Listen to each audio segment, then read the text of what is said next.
பற்றி நான் பேசணும்னு நினச்சேன். கடந்த 15 ஆண்டுல இவங்க தான் வைரலாக போயிட்டு இருந்தாங்க.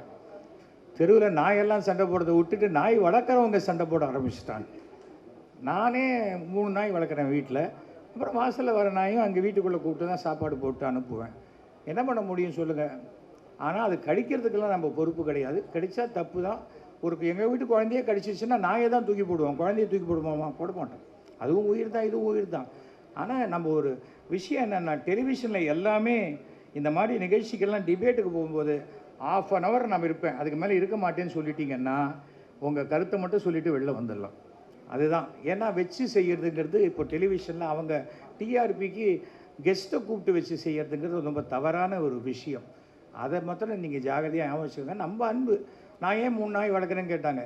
என் பேச்சை ஒரு நாயும் கேட்கறது இல்லைன்னு நான் யார்கிட்டையும் சொல்ல முடியாது. 3 நாய் கேட்குது எங்கள் வீட்டில். அதனால் அது ஒரு ஜாலியாக இருந்துட்டு போகலாம். எல்லாம் உயிர் தான். பூனை வளர்க்குறவங்க ஜாஸ்தி, எலி வளர்க்குறவங்க ஜாஸ்தி, அணில் வளர்க்குறவங்க ஜாஸ்தி, எல்லாம் வளர்ந்துட்டு போவாங்க. பிடிச்சவங்களுக்கு பிடிக்குது, பிடிக்காதவங்களுக்கு பிடிக்கல, அவ்வளோதான். அதனால் எனக்கு அது பிடிக்குங்கிறதுனால அவங்களே எனக்கு பிடிக்காதுன்னு சொல்கிறது ஒரு தவறான மனோபாவம். மனிதர்களை ஏன் வெறுக்கிறீங்க? அவங்களுக்கு நாய் பிடிச்சிருக்கு, இன்னும் பிடிக்கல. நீ எப்படி பிடிக்கலான்னு சொல்லலான்றது தான் இன்றைக்கி வந்துடுச்சு. அது வராத இருக்கிறது சிறப்பாக இருக்கும்.